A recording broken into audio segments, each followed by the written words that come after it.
ഈ മതം ടൂളായിട്ട് ഉപയോഗിക്കുമ്പോൾ ഇത് അപകടകരമായിട്ടുള്ള ഒരു ഭാവിയിലേക്കല്ലേ കൊണ്ടുപോയി അപകടകരമായ ഭാവിയിലേക്ക് പോകുന്നു എന്ന് പറഞ്ഞു കഴിഞ്ഞാൽ മതത്തെ ഒരു ടൂളായിട്ട് ഉപയോഗിക്കുന്നു എന്നും ഒരു തെറ്റെന്ന് പറയാൻ പറ്റത്തില്ല. തെറ്റല്ലെന്ന് ഞാൻ പറഞ്ഞത് ഒരു അതിന് വ്യക്തമായിട്ടുള്ള ഒരു ഇന്ത്യയിൽ ഏറ്റവും കൂടുതലുള്ള ഒരു മതം എന്ന് പറയുന്നത് ഹിന്ദു ആണല്ലോ. മെജോറിറ്റി ഉണ്ട്. അങ്ങനെ ഉണ്ടെങ്കിൽ അവർക്ക് തീരുമാനിച്ചുകൂടെ ഏകീകരിച്ച് വോട്ട് BJPക്ക് നൽകുക? അങ്ങനെ ആണെങ്കിൽ പ്രശാന്ത് ഒഫീഷ്യൽ വേദപുസ്തകം ഉണ്ടോ? ജസ്റ്റ് ChatGPT ഒന്ന് ചെയ്ത് നോക്കൂ, വേദപുസ്തകം ഉണ്ടോ ഒന്ന് ചെയ്ത് നോക്കൂ, ഇപ്പൊ തന്നെ ചെയ്ത് നോക്കൂ. ഈ പറയുന്ന ബാബറി മസ്ജിദ് എന്ന് പറയുന്ന മുസ്ലിം പള്ളിക്ക് മേലേക്ക് ആക്രമണങ്ങൾ അഴിച്ചുവിടുകയും നിങ്ങളിപ്പോ ചോദിച്ച ചോദ്യം ഞാൻ തെളിവ് കാണിക്കേണ്ട ആവശ്യമില്ല. എന്റെ വീട് അമ്പലമാണെന്ന് പറഞ്ഞാൽ അമ്പലമാവൂ, അല്ലെങ്കിൽ അമ്പലത്തിന്റെ ഭൂമിയാവും. നിങ്ങൾ എന്താ പറയുന്നത്? ആരാ ഈ വിധി പ്രഖ്യാപിച്ച ആരാ? ഞാൻ പറയട്ടെ, തെളിവുകൾ എന്ന് പറയുന്ന കുറെ പേപ്പറുകൾ അടിസ്ഥാനത്തിലാണോ, അല്ലാതെ കോടതി നേരിട്ട് പോയിട്ട് അതിനടി മാറിയിട്ടാണോ? ഇപ്പൊ നിങ്ങൾ ഒരു ആധാരം എഴുതുന്നു, ആ പേപ്പർ നിങ്ങൾ വെറും പേപ്പറായിട്ടാണോ കരുതുന്നത്? അതിന് ഒരിക്കലും അല്ല. പിന്നെ ചുമ്മാ വേറെ കുറെ പേപ്പേഴ്സ് എന്ന് പറഞ്ഞാൽ തള്ളിക്കളയാൻ നിൽക്കല്ലേ. നിങ്ങളിപ്പോ എന്ത് അടിസ്ഥാനത്തിലാണ് എന്നെ RSS തീവ്ര അനുകൂലമായിട്ട് ഒരു പക്ഷത്തെ വിധിയെ കുറിച്ചല്ല പറഞ്ഞത്. രഞ്ജിത്ത് ഇവിടെ പറയുമ്പോഴേക്ക് രഞ്ജിത്ത് ഈ പറയുന്ന മുസ്ലിം ജനവിഭാഗത്തെ മാത്രമായിട്ട് രീതിയിലാണ് പറയുന്നത്. ഇവിടുത്തെ ഹിന്ദു കണക്കാണ്. ബംഗ്ലാദേശിൽ എത്ര ഹിന്ദു ഭൂരിപക്ഷം ഉണ്ടായിരുന്നു? ന്യൂനപക്ഷമായിരുന്നു. എത്ര ശതമാനം ഉണ്ടായിരുന്നു? കുറവായിരുന്നു, 22%. ഇപ്പൊ എത്ര ഉണ്ട്? ഇപ്പൊ എത്രയുണ്ട്? 9%. വീണ്ടും കുറയുമല്ലേ? കൂടിയിട്ടില്ലല്ലോ. പറയട്ടെ, ഇന്ത്യയിൽ എത്ര ശതമാനം മുസ്ലിംസ് ഉണ്ടായിരുന്നു? ഇപ്പൊ എത്ര ശതമാനം? രഞ്ജിത്ത് തന്നെ പറഞ്ഞോളൂ. ഇവിടെ ന്യൂനപക്ഷങ്ങൾക്ക് വ്യക്തമായിട്ടുള്ള ഒരു താങ്ങും തണലും ഗവൺമെന്റ് കൊടുക്കുന്നുണ്ട്. കോടതി BJPയുടെ റൂൾ അനുസരിച്ച് വർക്ക് ചെയ്യുന്നത്. ഇങ്ങനെയൊക്കെ പറഞ്ഞാൽ കുറച്ച് ബുദ്ധിമുട്ടുണ്ട്.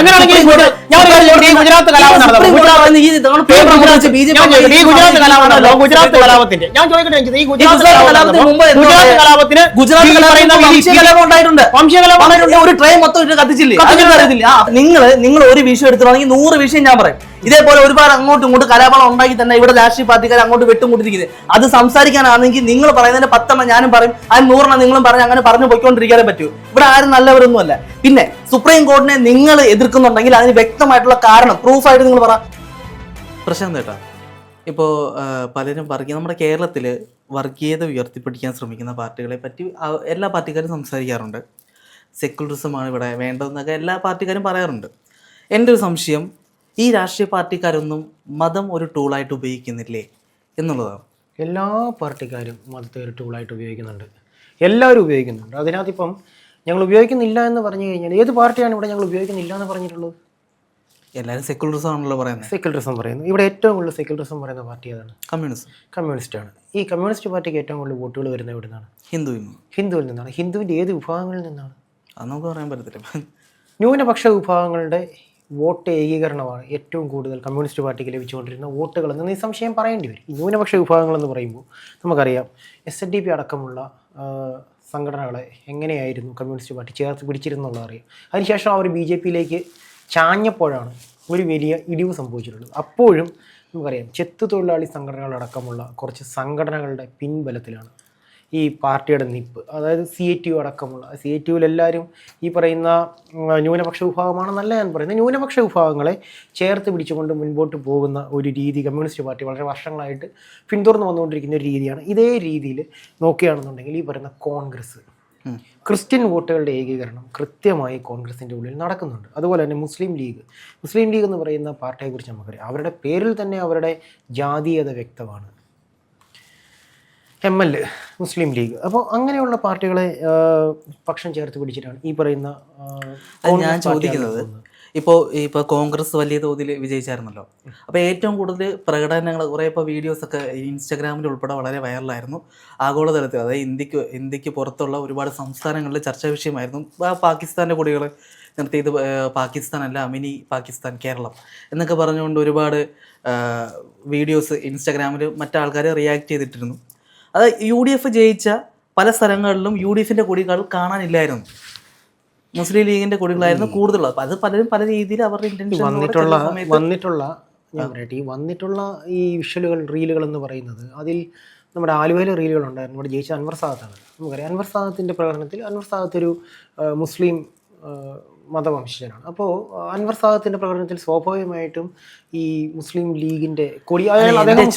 ശരിക്കും എൻ്റെ ചോദ്യം എന്ന് പറയുന്നത്, ഈ രാഷ്ട്രീയ പാർട്ടി ഈ മതം ടൂളായിട്ട് ഉപയോഗിക്കുമ്പോൾ ഇത് അപകടകരമായിട്ടുള്ള ഒരു ഭാവിയിലേക്കല്ലേ കൊണ്ടുപോയി? അപകടകരമായ ഭാവിയിലേക്ക് പോകുന്നു എന്ന് പറഞ്ഞു കഴിഞ്ഞാൽ ഈ വർഗീയത മതത്തെ ഒരു ടൂളായിട്ട് ഉപയോഗിക്കുന്നൊന്നും ഒരു തെറ്റെന്ന് പറയാൻ പറ്റത്തില്ല. അതെന്താ അത് തെറ്റല്ലെന്ന് ഞാൻ പറഞ്ഞത് ഒരു അതിന് വ്യക്തമായിട്ടുള്ളൊരു വ്യക്തമായിട്ടുള്ള കാരണം ഞാൻ പറഞ്ഞുതരാം. കാരണം ഒരു മതവിഭാഗത്തിന് വോട്ടുകൾ കൂടുതലുണ്ടെങ്കിൽ വോട്ട് ബാങ്കുകൾ കൂടുതൽ. ഞാൻ പറയും ഇപ്പം ഇവിടുത്തെ ക്രിസ്ത്യൻ സമൂഹത്തിന് വളരെ ശക്തമായ ഒരു വോട്ടിംഗ് സംവിധാനം അല്ലെങ്കിൽ ഒരു വോട്ട് ബാങ്കിങ് ഉണ്ടെന്നുണ്ടെങ്കിൽ ഈ പറയുന്ന BJP ആണെങ്കിലും ഈ പറയുന്ന കമ്മ്യൂണിസ്റ്റ് ആണെങ്കിലും ഈ പറയുന്ന കോൺഗ്രസ് ആണെങ്കിലും അവരെ ഒപ്പം ചേർത്ത് നിർത്താനായിട്ട് ശ്രമിക്കും. നമുക്ക് ഏറ്റവും കൂടുതൽ വോട്ട് കിട്ടുന്നത് ഏത് മതവിഭാഗത്തിൻ്റെ ഭാഗത്തു നിന്നാണോ അവരെ നമ്മൾ കൂടെ നിർത്താനായിട്ട് ശ്രമിക്കും. അപ്പോൾ അന്ന് ആ ഒരു സമയത്ത് കാണിക്കുന്ന ഒരു പ്രീണനമുണ്ട്, ഒരു മതപ്രീണനം അല്ലെങ്കിൽ ഒരു വർഗീയ പ്രീണനമുണ്ട്. അത് എല്ലാ പാർട്ടിക്കാരും ചെയ്യുന്നതാണ്. ഇപ്പം ഈ കമ്മ്യൂണിസ്റ്റ് പാർട്ടി BJP എന്നൊക്കെ വെച്ച് പറയും അവർ വർഗീയ പാർട്ടിയാണ് എന്ന് പറയും. ഈ അതേസമയം തന്നെ ഇവർ കോൺഗ്രസിനെ നോക്കി വെച്ച് പറയും അവർ ക്രിസ്ത്യാനിറ്റിയെ ചേർത്ത് പിടിച്ചിട്ടാണ് അവർ വോട്ട് നേടുന്നത്. ഈ പറയുന്ന കമ്മ്യൂണിസ്റ്റ് പാർട്ടി ഈ പറയുന്ന മതങ്ങളെ ഒന്നും ചേർത്ത് പിടിക്കാറില്ല. അപ്പൊ പ്രശാന്ത് എന്നോട് ഞാൻ ഒരു ഡൗട്ട് ചോദിക്കട്ടെ. അപ്പൊ ഇവിടെ ഇന്ത്യയിൽ ഏറ്റവും കൂടുതലുള്ള ഒരു മതം എന്ന് പറയുന്നത് ഹിന്ദു ആണല്ലോ. അങ്ങനെ പറയാൻ പറ്റത്തില്ല. ഹിന്ദു മതത്തിന് മെജോറിറ്റി ഉണ്ട്. എത്ര ശതമാനമാണ് ഹിന്ദുസ് ഉള്ളത്? ഹിന്ദുക്കൾക്ക് നല്ല മെജോറിറ്റി ഉണ്ട്. പക്ഷെ ഇപ്പോഴും 80% ഹിന്ദുക്കളാണ് ഇന്ത്യയിലുള്ളത്. അതിൽ ഹൈന്ദവ ആചാരങ്ങളെ പാലിച്ചു പോകുന്ന ഹൈന്ദവ ആചാരങ്ങൾ എന്നുള്ള ഒന്നില്ല. അത് ഫസ്റ്റ് മനസ്സിലാക്കണം. ഇപ്പൊ ഓരോ ദേശത്തിന്റെയും അവിടുത്തെ കൾച്ചറിനും അനുസരിച്ചാണ് ഓരോ ഹിന്ദുസിന്റെ ആചാരങ്ങൾ പറഞ്ഞു തീരട്ടെ. അപ്പൊ ഞാൻ പറയുന്നത് ഹിന്ദുക്കളല്ല ഇപ്പം വോട്ട് ഏകീകരിക്കുന്ന കാര്യം പറഞ്ഞല്ലോ. ഹിന്ദുക്കളെല്ലാം അപ്പം ഹിന്ദുസിന് ഏറ്റവും കൂടുതൽ അനുകൂലമായിട്ടുള്ള ഒരു പാർട്ടി എന്ന് പറയുന്നത് BJP ആണ്. ഹിന്ദുസ് ഇവിടെ നിലനിൽക്കാൻ അങ്ങനെ ഉണ്ടെങ്കിൽ അവർക്ക് തീരുമാനിച്ചുകൂടെ ഏകീകരിച്ച് വോട്ട് BJPക്ക് നൽകുക? അങ്ങനെ ആണെങ്കിൽ പ്രശാന്ത് അതിന് അനുകൂലിക്കൂ? ഹൈന്ദവ ധർമ്മം എന്നൊന്നില്ല എന്ന് ഇത്തിരി മുമ്പ് രഞ്ജിത്ത് പറഞ്ഞു. ഈ പറഞ്ഞ BJP പാർട്ടിയുടെ ഏറ്റവും വലിയ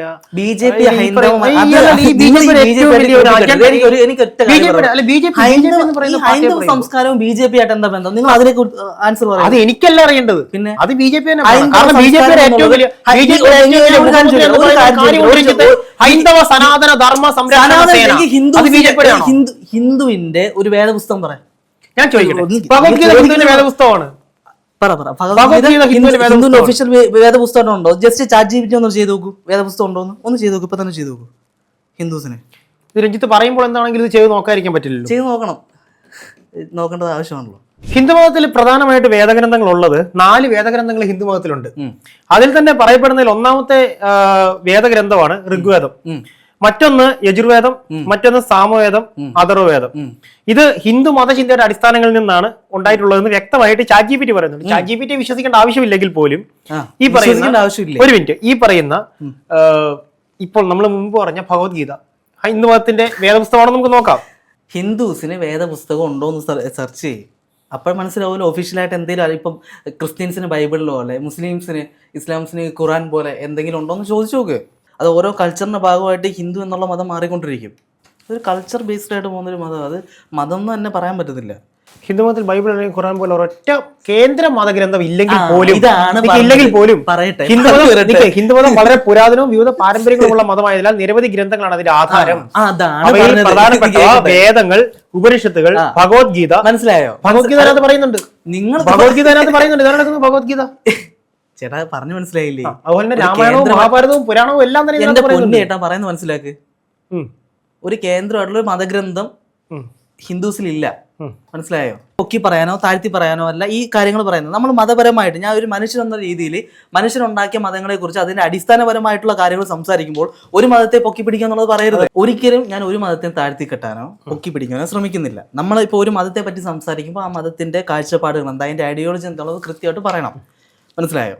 അപ്പോൾ ഇപ്പോൾ മുസ്ലിംസിൽ ഇസ്ലാം മതമാണ് ഏറ്റവും കൂടുതൽ മതരാജ്യങ്ങളുള്ളൊരു മതം. അതുപോലെ തന്നെ ഇസ്ലാമിൽ സ്ട്രിക്റ്റ് ആയിട്ടുള്ള റൂൾസ് ഉണ്ട്, മതം പറയുന്ന റൂൾസ് ഉണ്ട്. ഹിന്ദുസിൽ അധികം ഇല്ല. ഹിന്ദുവിന് റൂൾസ് ഇല്ല. ഇപ്പം നമുക്ക് ഇവിടുത്തെ ആചാരപ്രകാരം നമ്മൾ എങ്ങനെയാണോ ജീവിക്കുന്നത്, നമ്മുടെ സൊസൈറ്റി എങ്ങനെയാണോ അതനുസരിച്ച് രൂപപ്പെടുന്നു വരുന്ന ഒരു സംസ്കാരം മാത്രമാണ് ഹിന്ദു. പറഞ്ഞു വരട്ടെ നമ്മൾ ഒരു വിഷയം പൂർത്തിയാക്കണ്ടേ സംസാരിക്കുമ്പോൾ. അത് ഓരോ സ്ഥലങ്ങളുടെയും കാഴ്ചപ്പാടുകളുടെയും അവരുടെ കൾച്ചർ അനുസരിച്ച് മാറിക്കൊണ്ടിരിക്കും. നിങ്ങൾ നോർത്ത് ഇന്ത്യയിൽ ഓരോ കാര്യങ്ങൾ കാണിച്ചു കൂട്ടുമ്പോൾ ഇനി അവിടെ ഏത് ഗവൺമെൻറ് ഒന്നാലും ഇപ്പോൾ BJP ആണല്ലോ ഭരിക്കുന്നത്. ഇതിന് മുമ്പിട്ട് കോൺഗ്രസ് ഭരിച്ചിട്ടുണ്ട്. ഇപ്പം ഇത് ആര് ഭരിച്ചാലും അവിടുത്തെ കൾച്ചർ എന്നുള്ളത് അങ്ങനെ ആയിരിക്കും. മനസ്സിലായോ? അപ്പോൾ ഓരോത്തിനും ആ രീതിയിലാണ് ഹിന്ദു മതം. അവർക്ക് പ്രത്യേകിച്ചായിട്ടുള്ള റൂൾസോ കാര്യങ്ങളോ അങ്ങനെയൊന്നുമില്ല. അപ്പൊ ഞാൻ ചോദിച്ചത്, നമ്മൾ വന്ന വിഷയത്തിലേക്ക് തിരിച്ചു വരണം. ഓക്കെ, ഹിന്ദുസ് ഇപ്പൊ ഏറ്റവും കൂടുതൽ വിഘടിക്കപ്പെട്ട് നിൽക്കുന്ന ഒരു മതം എന്നുള്ള രീതിയിൽ ഹിന്ദുക്കളുടെ ആവശ്യത്തിന് വേണ്ടി തീരുമാനിക്കുകയാണ്. ഇപ്പൊ നിങ്ങൾ ഈ മതം മുൻനിർത്തിയാണ് പല രാഷ്ട്രീയ പാർട്ടിക്കാരും ഇവിടെ വോട്ട് ബാങ്ക് കൂട്ടുന്നത്. അങ്ങനെയാണെന്നുണ്ടെങ്കിൽ ഹിന്ദുസ് തീരുമാനിക്കുന്നു.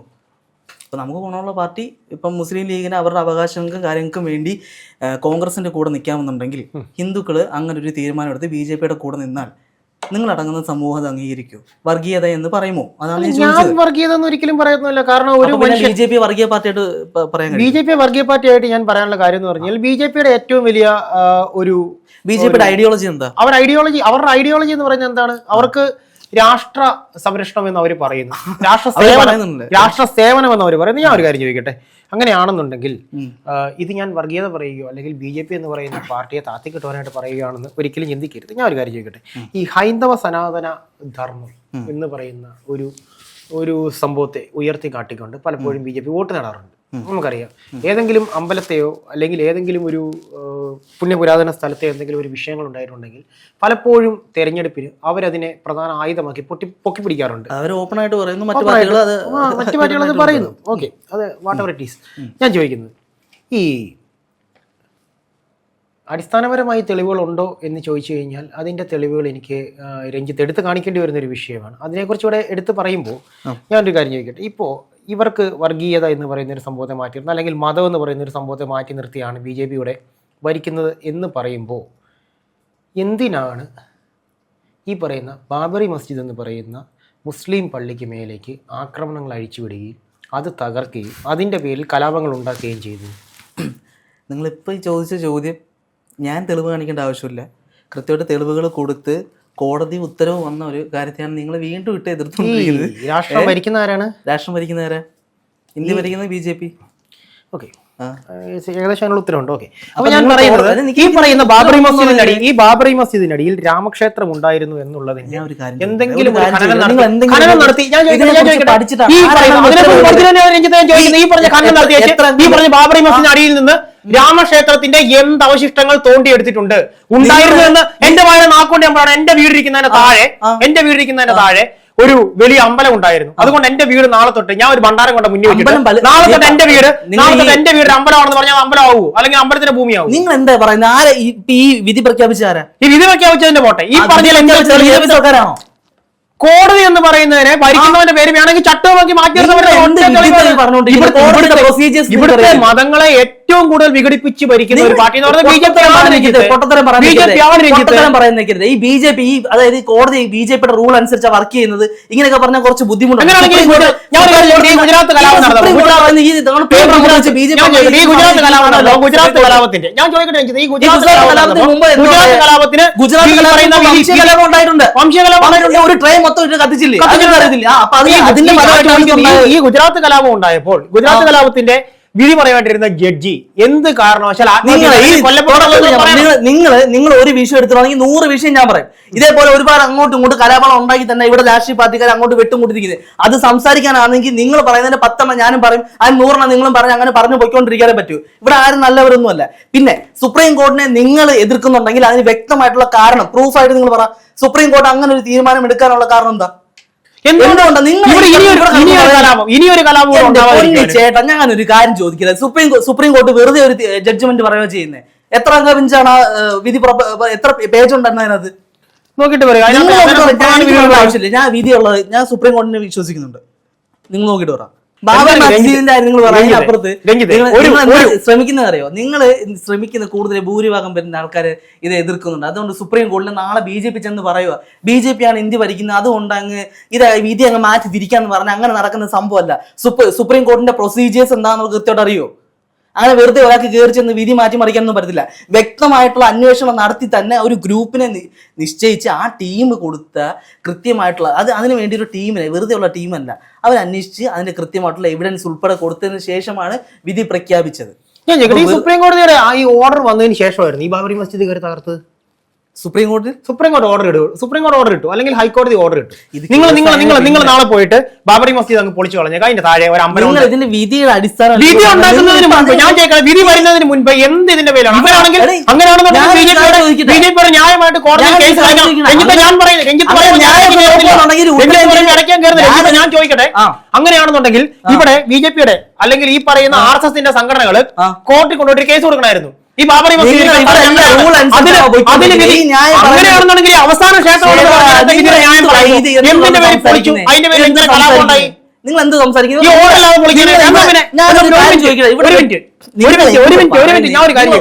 അങ്ങനെയാണെന്നുണ്ടെങ്കിൽ ഈ ഓഫീസിൽ ഇരിക്കുന്നതിന്റെ ഞാനൊരു കാര്യം ചോദിക്കട്ടെ, റൂൾ അനുസരിച്ചാണെന്നുണ്ടെങ്കിൽ റൂൾ അനുസരിച്ചാണ് ഇവിടെ എല്ലാവരും നിക്ക്. നിങ്ങൾ ഇവിടെ കുറ്റകൃത്യം ഒരു പ്രശ്നം ഉണ്ടാകുമ്പോൾ അത് സൊല്യൂഷൻ ആയിട്ടാണ് അത് പോയത്.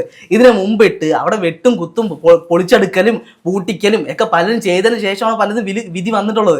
അപ്പൊ ഒരിടത്ത് മാത്രം, അതായത് നിങ്ങൾ സുപ്രീം കോടതി വിധിയെ ഞാൻ ഖണ്ഡിച്ചു എന്ന് പറഞ്ഞ് രഞ്ജിത്ത് ഇത്ര അങ്ങോട്ട് ഈ പറയുന്ന വികാര വിക്ഷോഭങ്ങൾ ഉണ്ടാകുമ്പോൾ ഞാൻ ചോദിക്കുന്ന ഇത്രയും കാര്യമുള്ളൂ. ഒരു കോടതി വിധി വന്നതിന് ശേഷമാണോ ബാബറി മസ്ജിദ് പൊളിച്ചത്?